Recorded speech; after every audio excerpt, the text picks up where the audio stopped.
I wanted to start off by saying that this weekend is not a theoretical exercise for me as a grandfather. Margie and my oldest daughter out of 3 children and 1 grandchild out of 9 have walked away from the faith. And as Margie tells in her memoir, which she'll be reading from tonight, when we were married, I was in a crisis of faith where doubt was slowly morphing into disbelief until the fundamentalism in which we were raised was met with the open-hearted discussions in L'Abri Fellowship. We were raised in an environment where questions were discouraged. They were seen as a sign of a lack of spiritual growth. And suddenly, in L'Abri, we were faced in a situation where my questions were invited, were wanted, were listened to. And so doubt and faith are living realities to me and to us as we're talking. And please understand, what I'm going to be saying today here shouldn't be taken as the final word on the topic. I'm not here as the expert to tell you what to do, but rather as a follower of Jesus who's seeking to be faithful, eager to learn from those of you who are on a similar pilgrimage. And though I'll try to summarize the best of what I've read and that we've experienced, I've got no formula for you today. What's needed, I believe, is not a program, but a quiet wisdom that can hear the deepest yearnings of the hearts of those we love, and then can seek to spark in their imagination a hunger for something that's beyond that which is offered by the myriad distractions of our world. Now, my title actually captures 3 central ideas that I would like to explore with you because they've been helpful to us. Unhurried conversations along the way in a time of fragile faith. Unhurried conversations, not encounters or events or confrontations or presentations.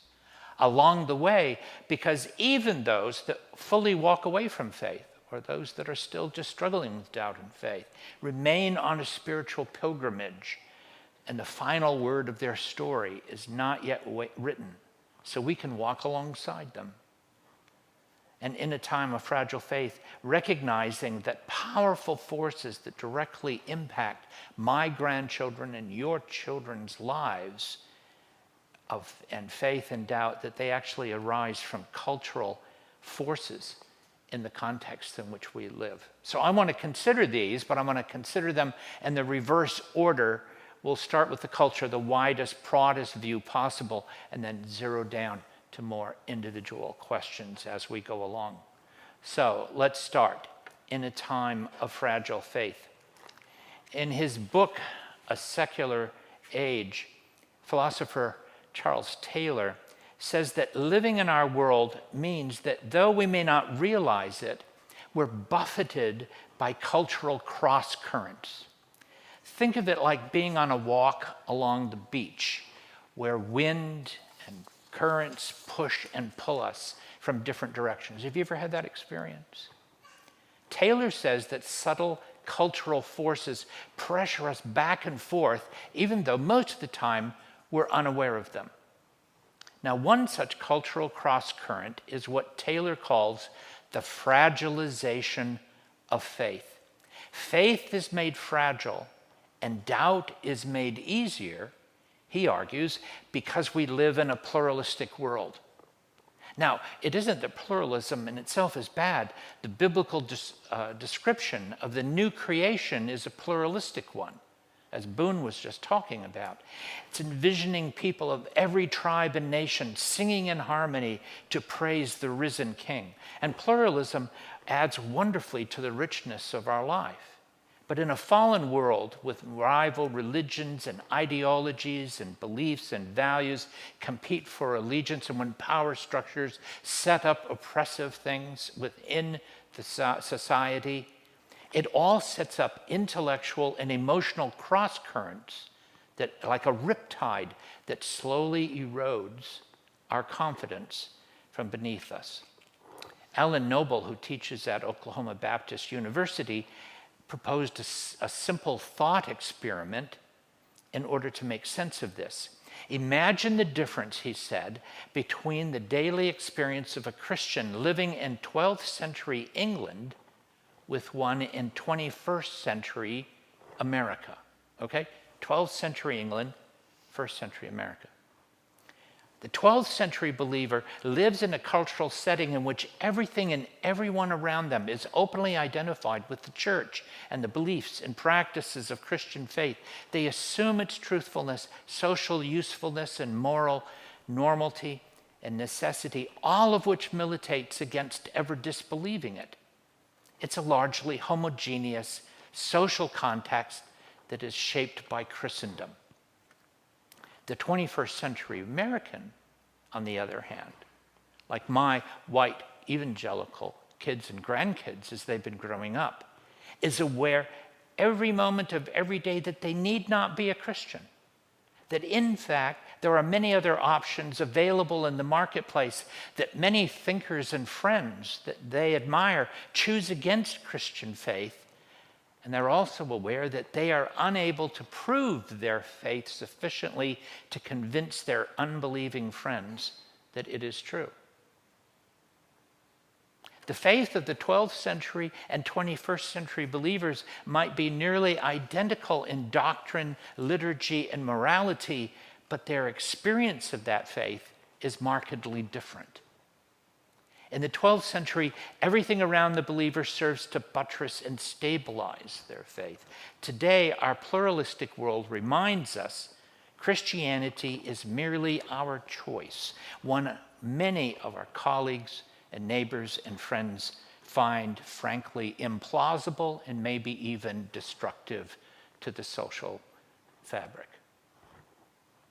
Now, expressions of this religious pluralism are all around us, such as in this film clip from a very imaginative movie that was made in 2012. It's called Life of Pi. The main character is named Pi, short for Piscine. And in the scene I'm going to show you, Pi has just sat down to lunch with a visitor, a writer who went to India to write a novel but failed in the attempt.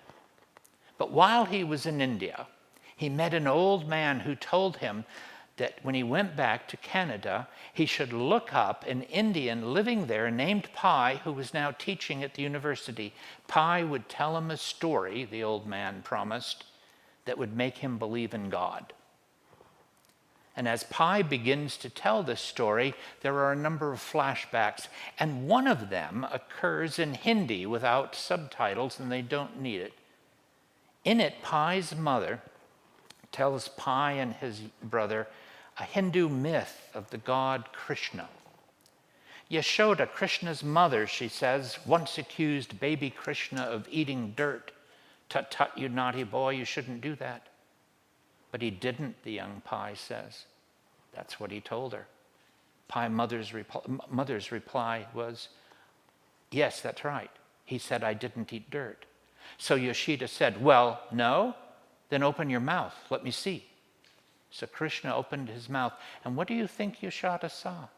What, Pi asks. She saw in Krishna's mouth the whole entire universe. So here's the scene. Okay, now let me ask you a question.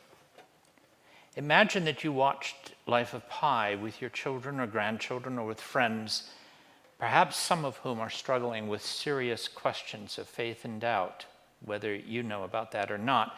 My question is this: what popped into your head as you watched this scene? Is your first impulse to disagree or to ask questions and to listen? Beloved of God, Christians, particularly white Christians, which is my tribe, particularly have a bad reputation today, and part of it comes from being quick to disagree, of being critical, negative and judgmental, slow to ask questions, slow to listen, quick to speak, and eager to correct. And this shouldn't be. Before our grandchildren are willing to listen to my disagreement with them, they must first be convinced that I am safe to talk to about the hardest things in life. Margie and I have long prayed that our home, that our living room and our dining room will be known as the safest place for people with questions and doubts and uncertainty and even outrage, including full-throated cursing rants against God or the church or against anything else. Of course, there are things that I disagree with because I don't think everything is equally true or plausible. But there's a difference between being disagreeable and judgmental on the one hand, and on the other, asking honest, probing questions that are received as loving because I have listened to you carefully enough to know something of your deepest yearnings, hopes, and fears, while proving that I am willing to open my heart to you, to cheerfully admit when I don't know an answer to something, and also to invite your harshest challenges to my faith or my church without defensiveness. And I suggest that this particular scene, this entire film, is a window of insight into our world's understanding of religion, doubt, and spirituality. And although that view has morphed some between the time this film was made to the youngest generation, I also suggest that it portrays a perspective on these things that appears attractive, authentic, freeing, and intuitive. We need to think about this scene in this film, not just in terms about what it is saying intellectually, but how its ideas are made so very attractive. We need more than mere cognitive argument and response, because if Christianity is true, it will also be beautiful and will appeal not merely to intellects, but to hearts and to imaginations as well. So, my first point is quite simple. We live in a pluralistic world which tends to make faith fragile and doubt seem more robust. Now, this cultural cross-current is an existential reality, so we must take it seriously, but without fear, and we should do so along the way. Along the way, because even those who fully walk away from faith remain on a spiritual pilgrimage, and the final word of their story is not yet written. For some, the fragility of faith reaches a tipping point, as with our daughter and granddaughter, when embarrassment over the white evangelical embrace of toxic masculinity, politicization, and culture warring simply becomes too much to bear. And so they walk away. If you were at the Sage Conversation last October, you heard Dr. Ryan identify the process that many take: doubt, disbelief, disaffiliation, deconversion. This, two of our family members have walked through. Now, this is an ongoing and growing reality, and you can hear the deconverted testify to their experiences both in person and online. Now, I believe that we must not allow these categories, though they're very helpful, blind us to the complexity, the personal grief, the discontent, the suffering that are involved as our children and grandchildren struggle with faith and doubt, and some who walk away. Understanding requires not knowing these categories, but listening with care to their individual stories.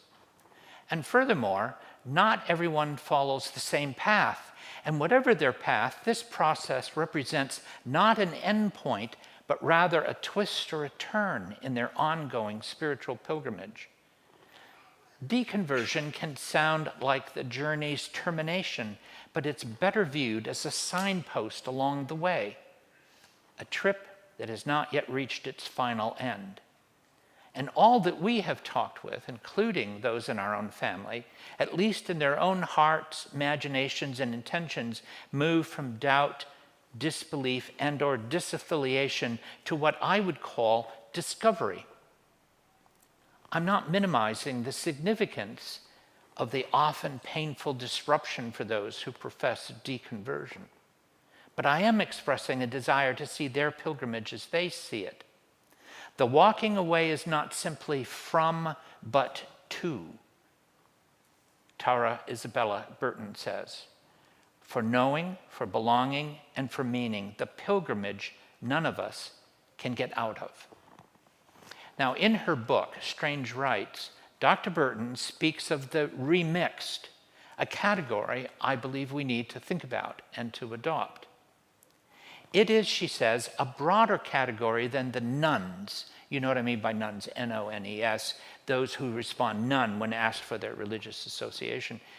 These are all, quote, those who aren't rejecting religion, Burton says, but rather remixing it. And I'm finding that many who remain in the church and profess continued faith are still remixed. The remixed consists of 3 subsets, she says, and involve a significant portion of the American religious demographic. The first group, and here I'm quoting Dr. Burton, the first group that makes up our remixed is the most straightforward. They're spiritual but not religious, a designation that, according to at least one Pew study, consists of a full 27% of all Americans. The second group of our remixed are what we might call faithful nones, the self-proclaimed religiously unaffiliate whose behavior patterns and poll responses nevertheless suggest a belief in and a hunger for something bigger. These are 72% of nuns who say they believe in a higher power, maybe even the Judeo-Christian God, and they're about 18% of all Americans today. The remixed category also incorporates a third group, a group that might not, she says, I'm still quoting her, might not necessarily show up in polls in the same way that faithful nuns and spiritual but not religious do. These are the religious hybrids, people who say they belong to a given religion and believe and practice a portion of it, but they also feel free to disregard elements that don't necessarily suit them, or to supplement their official practice with spiritual or ritualistic elements, not to mention beliefs from other traditions. And I'm stopping quoting her at this point. These remixed are part of our world. Burton says it's best to think of ourselves as living in a remixed world. And as we talk to some of our grandchildren, we hear signs of remixed. They like this belief in Christianity and are happy to assert it. This one they're uncomfortable with, so not so sure. This one, yes, and the conversation goes on. Now, understanding that those who walk away remain on a spiritual pilgrimage of discovery provides us with 2 important insights, I would say. First, this is something that as a grandfather I share with them. I too am on a pilgrimage of discovery. And rather than envision us on opposite sides of a great divide, I see us both living in the same reality, wanting to make sense of things. Like them, there is much I do not know and have questions about. Like them, I am asking the big questions about meaning, purpose, community, right and wrong. And because I trust God, I can resist speculating on the end of their journey. My story, like theirs, is not yet over. And since as a follower of Jesus, I believe all truth is God's truth, I can learn from them and be glad for the opportunity.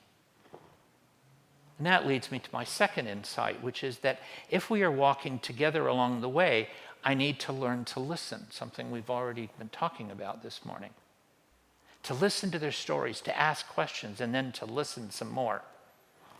Listening is so basic that we take it for granted, psychologist Michael Nichols says in The Lost Art of Listening. Unfortunately, he says, most of us think of ourselves as better listeners than we really are. I think that's an understatement. I've discovered that I think of myself as a good listener even while I'm talking. I think that my generation in the church, as a matter of fact, was trained to talk rather than to listen when somebody says they have doubts. To give answers rather than to ask questions. But what I've learned over 75 years of life is that listening is a gift and a rare one in our world. It isn't exuberance or any other emotion that conveys loving appreciation, Nichols says.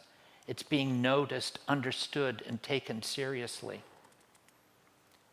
If the followers of Jesus need reason to learn to listen, the scriptures provide that reason when it reveals that God listens to us. He's the one, the only one, who doesn't need to listen because he knows all things, and yet he listens. Reread Genesis 3 again, the story of the fall. If there was ever a time when the God who doesn't need to listen had reason not to listen, it was at that moment when our first parents chose to go their own way rather than live according to his word. But listen to them, he did. He asked questions. He waited for their answer and responded to what they said. If that doesn't take your breath away, I don't know what will. I think it's the most amazing story in all of Scripture. I need to listen to you because God listens to you. And it is in listening that I get to know you and your story. I won't know what to say until I have listened and listened well. And that leads me to my final idea that I want to give in these few minutes that I have with you. That in a time of fragile faith along the way, we can engage in unhurried conversations. Unhurried conversations, not encounters or events or confrontations or arguments mounted as to why they're wrong for walking away or for having doubt or what the good evidence is for the reasons. And since I've covered it one time quite a while ago, we were living in Rochester, Minnesota, and one of the things we did while we were there, because we were only about 2 blocks from the Mayo Clinic, is we opened our home once a week to medical residents who wanted to come and have discussion. Margie would cook them a lunch, and it would be all the food that they could eat, homemade meal, and I would lead conversation, and she would participate as she could, as she cooked as well, and we met together.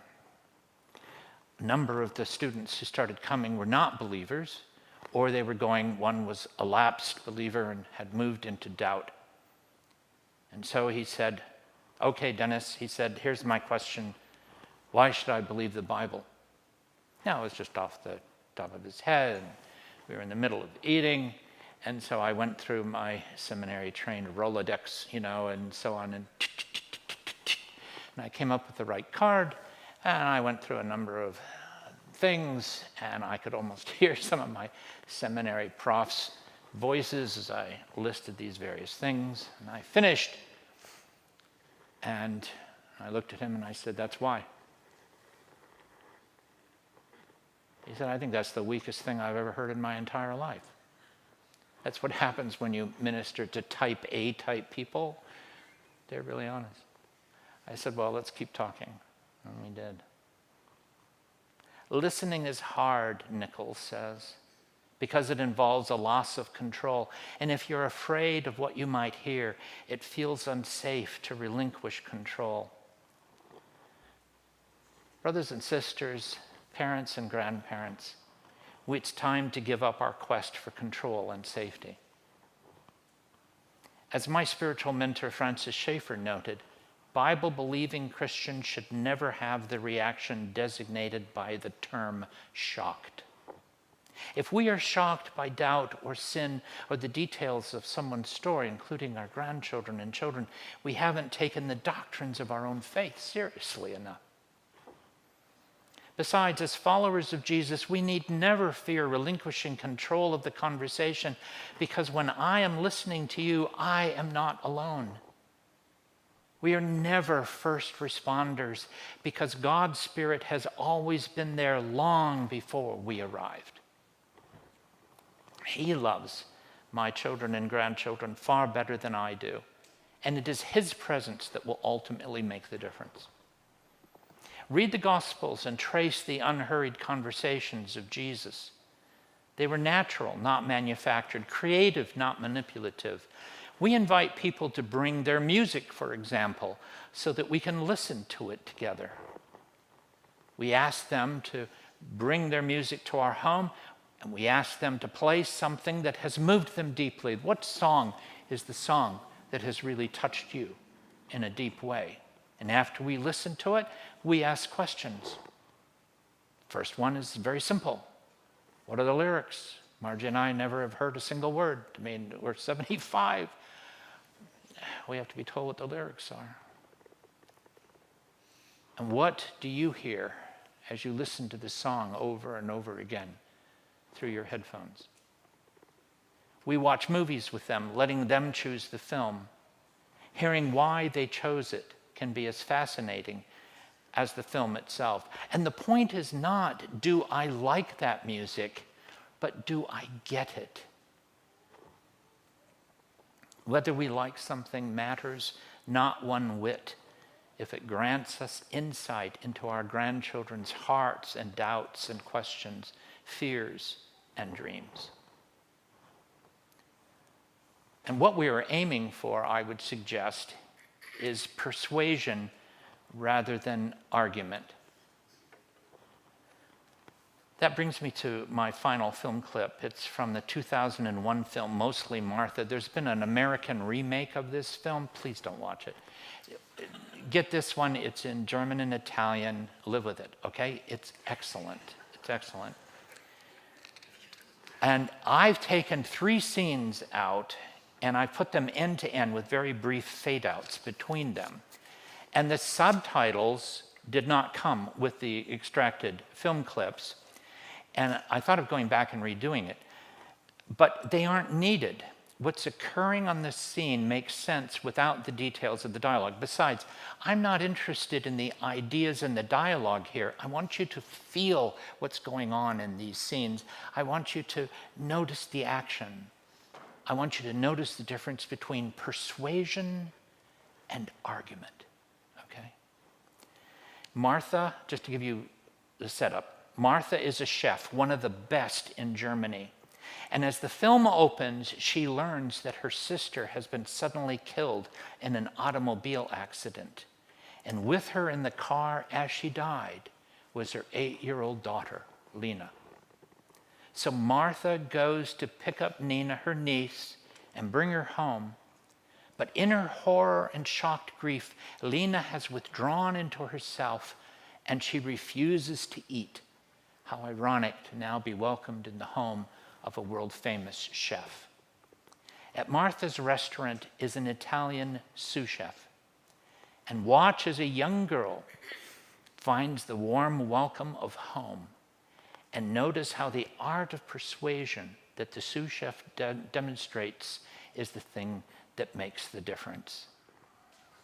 The art of persuasion requires nothing special, on the one hand, and yet it's very special indeed. It's faithfulness in the ordinary things, loving our neighbor, loving our children, even at cost, opening our homes in warm hospitality, learning to listen and to ask questions, inviting our neighbors to simple meals and unhurried times, reading poetry aloud, listening to music, reading a short story or a section from one of Margie's memoirs is sometimes what we do. It includes the wonderful gifts we've all been given since we've been made in the image of the Creator. Gifts of creativity, imagination, metaphor, practical care, food, story. It's called love. It's what I wanted to talk about. Unhurried conversations along the way in an age, a time of fragile faith. Thank you.